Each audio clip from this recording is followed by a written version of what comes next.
ખૂબ પડતી ઠંડીમાં મળતા આટલા બધા લીલા શાકભાજી હોય અને જમવામાં ગરમા-ગરમ ગિરનારી ખીચડી ના બનાવીએ તો કેમ ચાલે? તો ચાલો, આજે કાઠિયાવાડી ગિરનારી ખીચડીની ઓરિજિનલ રેસીપી બતાવું. આ રીત જોઈ અને તમે બનાવશો ને તો ઓરિજિનલ ગિરનારી ખીચડીનો સ્વાદ તમારા ઘરમાં એકદમ સહેલાઈથી આવશે.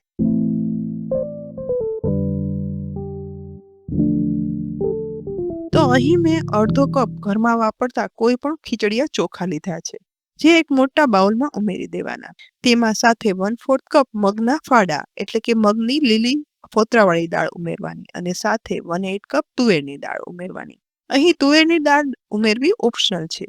બધું મિક્સ કરી દાળ ચોખા ડૂબી જાય ને એટલું પાણી ઉમેરી હાથથી ઘસી દાળ ચોખાને સાફ કરી તેનો ડોળ થાય ને તે કાઢી લેવાનો છે. ડોળા પાણીને કાઢી લીધા પછી આ જ રીતે 2 વખત ચોખ્ખું પાણી ઉમેરી અને સાફ કર્યા પછી દાળ ચોખામાં વધારે ચોખ્ખું પાણી ઉમેરી 10 થી 15 મિનિટ માટે દાળ ચોખા પલળવા રાખવા દેવાના. એ પછી કુકરને ગેસની લો ફ્લેમ પર રાખી દેવાનું. તેમાં પલાળેલા દાળ ચોખા છે ને તેમાંથી પાણી કાઢી બધા દાળ ચોખા કુકરમાં ઉમેરી દેવાના. એક મીડિયમ સાઈઝના બટાકાને છાલ કાઢી લઈ અહીં મેં મોટા ટુકડામાં સમારી અને ઉમેરવાના છે. એ જ રીતે અત્યારે ખૂબ મોટા ગાજર છે તેના પણ મોટા ટુકડા છે ને કરી અને ઉમેરવાના. સાથે એક લાલ ટમેટાના ટુકડા ઉમેરશું. જો લીલું ટમેટું મળી જાય ને તો તેના ટુકડા જ ઉમેરવાના. સાથે એક રીંગણના મોટા ટુકડા ઉમેરવાના. અત્યારે ખૂબ જ મળતું તાજું ફ્લાવરના પણ મેં આવા મોટા ટુકડા કર્યા છે તે પણ ઉમેરી દેવાના. અહીં બધું શાકભાજી છે ને તે મોટા ટુકડામાં ઉમેરીએ ને તો તે ખીચડી બફાયા પછી મેશ નહીં થઈ જાય અને ટુકડા સરસ લાગશે દેખાવમાં. સાથે જ વાલોર પણ સમારેલી હતી તે પણ ઉમેરી દઈશું. તેની સાથે લીલી તુવેરના દાણા 1/4 કપ ઉમેરશું અને 1/4 કપ લીલા વટાણા ઉમેરી દેવાના છે. હવે સાથે અડધી ટીસ્પૂન હળદર પાવડર અને 1/4 ટીસ્પૂન હિંગ ઉમેરવાની, જેથી ખીચડી સુગંધીદાર બને. સાથે 3/4 ટીસ્પૂન મીઠું ઉમેરી બધું બરાબર મિક્સ કરી દેવાનું છે, જેથી હળદર, મીઠું, દાળ, ચોખા, શાક બધું એકદમ સરસ ભળી જાય. એ પછી મિક્સ થયેલા દાળ, શાક, ચોખા મસાલામાં 2 કપ પાણી ઉમેરવાનું. અહીં દાળ ચોખાનું માપ છે ને તે 1 કપમાં થોડું એવું જ ઓછું હતું, માટે 2 કપ જેટલું પાણી ઉમેરી દેવાનું. બસ હવે કુકરનું ઢાંકણ ઢાંકી દઈ એ પછી કુકરમાં સીટી લગાવી દેવાના અને ગેસની મીડિયમ ફ્લેમ પર 4 સીટી કરવાની છે, જેથી માપના પાણી સાથે પરફેક્ટ ખીચડી બની અને તૈયાર થશે. અહીં સીટી થઈ કુકર ઠંડુ થઈ જાય ને એ પછી કુકરનું ઢાંકણ ખોલતા જુઓ ખીચડી દાણે દાણું ચડી ગઈ છે અને બધું દાળ ચોખા સોફ્ટ થઈ ગયું છે. વેજીટેબલ પણ સરસ બફાઈ ગયું છે અને ટુકડા આખા રહ્યા છે. પણ આ ગિરનારી ખીચડીનો સાચો સ્વાદ તેના એક યુનિક વઘારથી જ આવે. તો આ સ્પેશિયલ વઘાર કરવા માટે જાડા તળિયાવાળી કડાઈમાં 2 ટીસ્પૂન તેલ ઉમેરી દેવાનું. સાથે તેમાં 1 ટેબલસ્પૂન ચોખ્ખું ઘી ઉમેરી દઈશું અને બંનેને ગરમ કરવાનું. અહીં આ વઘાર ફક્ત ઘીમાં કરવો હોય ને તો પણ કરી શકાય, પરંતુ હજી આપણે છેલ્લે તેમાં ઘી ઉમેરશું જ, માટે મેં તેલ અને ઘી બંનેનો ઉપયોગ કર્યો છે. હવે ગરમ થતા તેલ ઘીમાં અડધી ટીસ્પૂન જીરું ઉમેરવાનું. સાથે આખા સૂકા મસાલામાં તજ, લવિંગ, બાદિયાન, તમાલપત્ર અને સૂકા લાલ મરચાં ઉમેરવાના છે. સાથે 1/8 ટીસ્પૂન હિંગ અને મીઠા લીમડાના પાન ઉમેરી ગરમ તેલ ઘીમાં બધું મિક્સ કરી અને સરસ સાતળવાનું, જેથી વઘારમાં દરેક ઉમેરેલા મસાલા છે ને તે સરસ ફૂટી અને એકદમ સરસ સતરાઈ જાય ને તો તેની ફ્લેવર ખીચડીમાં સરસ આવે. બધું બરાબર મિક્સ થઈ જાય ને એટલે એકદમ કડક થયેલા વઘારની અંદર અત્યારે ખૂબ જ મળતું લીલું લસણ ઉમેરવાનું. સાથે આદુના ટુકડા અને લીલા મરચાંના ટુકડા પણ ઉમેરી અને મિક્સ કરવાના.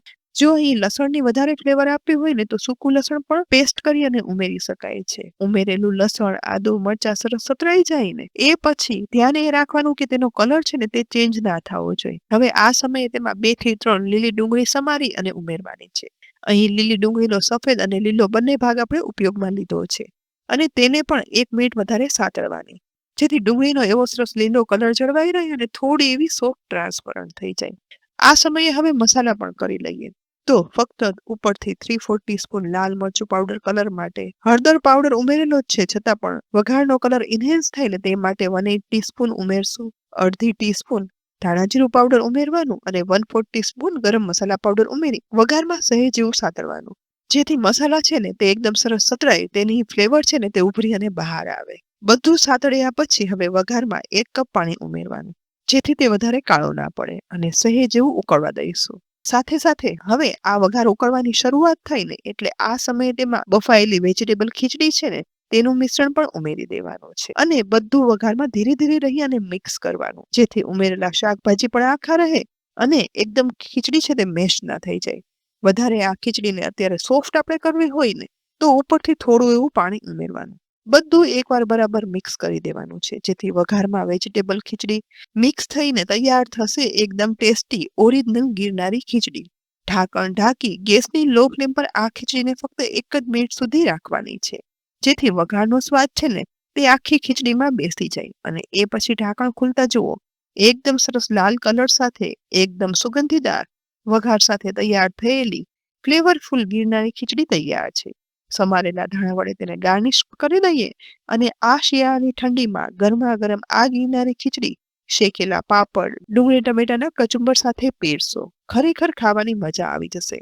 અને વધારે મજા લેવી હોય ને ઉપરથી આ રીતે થોડું એવું ચોખ્ખું ઘી પણ ઉમેરી દેવાનું. એ પછી મિક્સ કરી અને ખાવ ને તો શિયાળામાં ખરેખર આ ગરમા ગરમ વેજીટેબલ ગિરનારી ખીચડી ખાવાની મજા આવી જશે. બસ આ રીતથી આજે જ સાંજે ગિરનારી ખીચડી બનાવજો અને આ ખીચડીનો સ્વાદ તમારા ઘરમાં લાવજો. બધાને ચોક્કસથી ભાવશે જ અને સાથે પેટ પણ ભરાઈ જશે, સાથે વેજીટેબલ અને દાળ ચોખાના ગુણો પણ મળશે. તો આ ઓરિજિનલ ગિરનારી ખીચડીની રેસીપી તમને કેવી લાગી? કોમેન્ટમાં લખી અને કહેજો. સાથે જ આ રેસીપી ઉપયોગી લાગી હોય ને તો કિચન સિરીઝ યુટ્યુબ ચેનલને સબસ્ક્રાઇબ કરી સાથે ફેસબુક પેજને અને ઇન્સ્ટાગ્રામ પેજને લાઇક કરી અને ફોલો કરવાનું બિલકુલ ના ભૂલતા. આવતીકાલે ફરી મળશું એક નવી રેસીપી સાથે. ત્યાં સુધી આવજો.